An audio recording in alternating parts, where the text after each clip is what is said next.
Oi, gente, eu sou a Evelyn, aluna do primeiro período de Direito da Unitins, e hoje eu venho aqui falar um pouquinho sobre a análise do livro O Povo Brasileiro de Darcy Ribeiro, lembrando que eu fiquei com a parte que trata sobre a questão de classe e raça.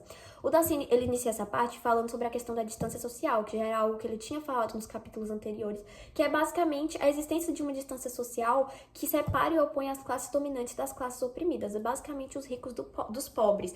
E somado a isso, ainda tem a questão da discriminação racial, tanto é que ele afirma que as lutas mais longas e mais cruentas que foram travadas aqui no Brasil foi a resistência indígena secular e a luta dos negros contra a escravidão, que foi algo que se iniciou com os tráficos negreiros e só se encerrou com a abolição da escravidão aqui no Brasil. Então, durante todo esse período, esses negros tiveram diversas formas de resistência, como, por exemplo, os suicídios, abortos, a capoeira e a principal delas, que é citada no livro, que é a fuga para os quilombos.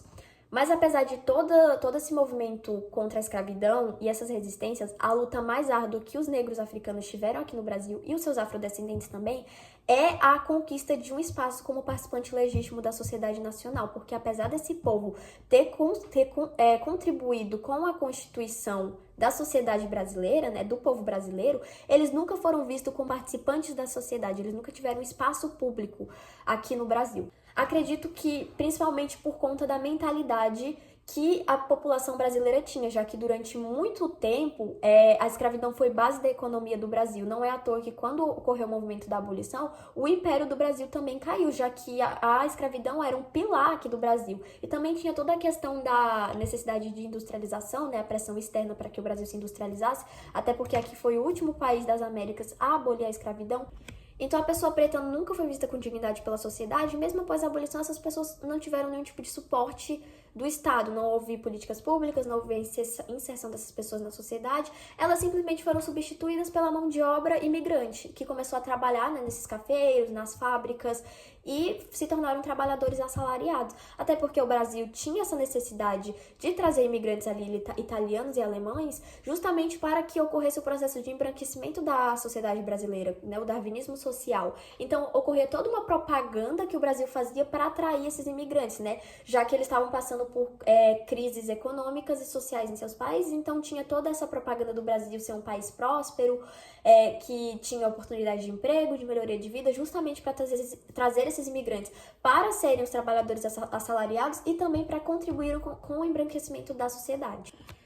Ali, no primeiro momento, quando o negro é liberto, a única coisa que ele consegue sentir é um alívio por finalmente estar livre dessa brutalidade que eles vivem nas fazendas, por finalmente estarem livres, libertos. Só que, como eu disse, eles não tiveram nenhum tipo de suporte, então eles passam a viver ali em espaços baldios, nesses ambientes rurais, onde eles começam a plantar milho, mandioca e viver uma vida parecida com a vida que eles viviam nos quilombos. Só que essa vivência deles nesses espaços baldios não agrada fazendeiros ali dessas regiões, que começam a fazer denúncias, tanto é que o Darcy até coloca.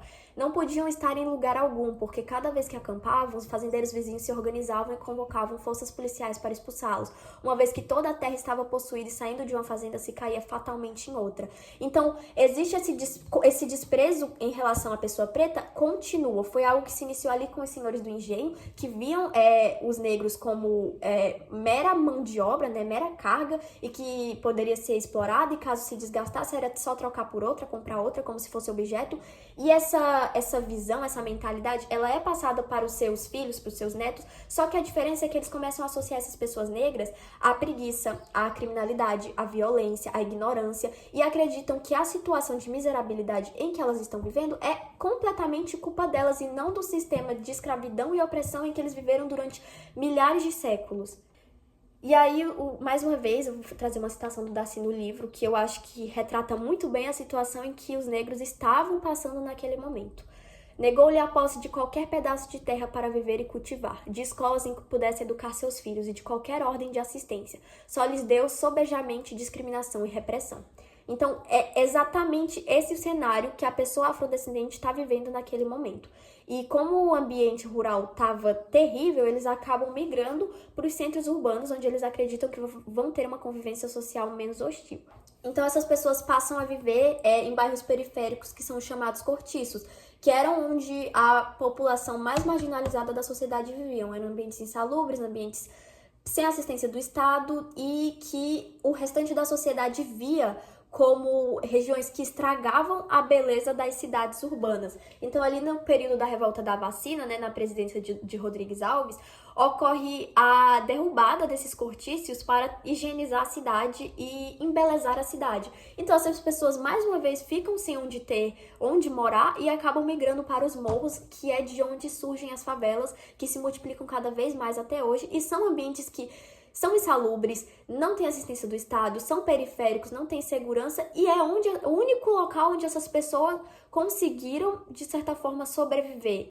Então, por essas pessoas não terem ali um grau de escolaridade, elas foram lhe negadas à escola, são pessoas analfabetas, a única forma que elas se encontraram de se expressar é através da cultura, uma cultura que ficou guardada no peito deles durante muitos anos. É dito aqui no livro, uma cultura feita de retalhos do que o africano guardara no peito no longo dos anos de escravidão, como sentimentos musicais, ritmos, sabores e religiosidade.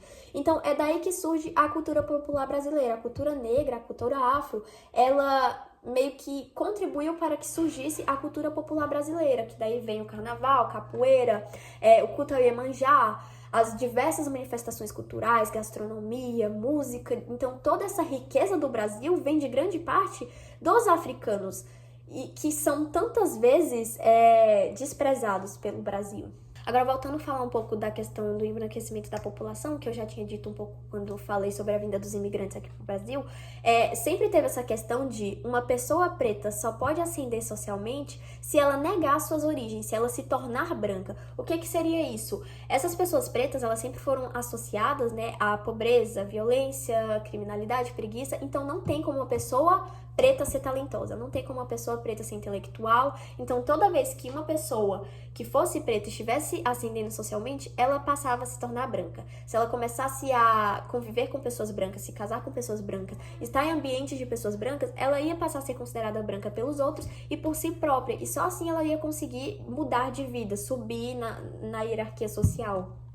Até a miscigenação aqui no Brasil sempre foi vista de uma forma muito diferente de como é vista no restante do mundo, já que em outros países sempre foi algo muito negativo, muito ruim, visto como um pecado, porque você ia estar destruindo a linhagem pura daquela sociedade, enquanto aqui no Brasil sempre foi algo louvado, algo incentivado até pelo próprio Estado, porque a partir de um branqueamento da sociedade, significa que aos poucos o povo negro do Brasil ia desaparecendo, então sempre foi um desejo tanto da sociedade como do Estado. Até o racismo aqui no Brasil sempre funcionou de uma forma muito diferente, porque nunca esteve relacionado à origem racial das pessoas, e sim à cor de pele das pessoas. Então, como o Darcy coloca, nessa escala, negro é o negro retinto, mulata já é o pardo, e como tal, meio branco. E se a pele é um pouco mais clara, já passa a incorporar a comunidade branca. Então, se você fosse um pouco mais claro, você já ia estar inserido como branco. Se você é pardo, então não, então você é branco, entende? Então, o racismo funciona de uma forma muito diferente aqui no Brasil.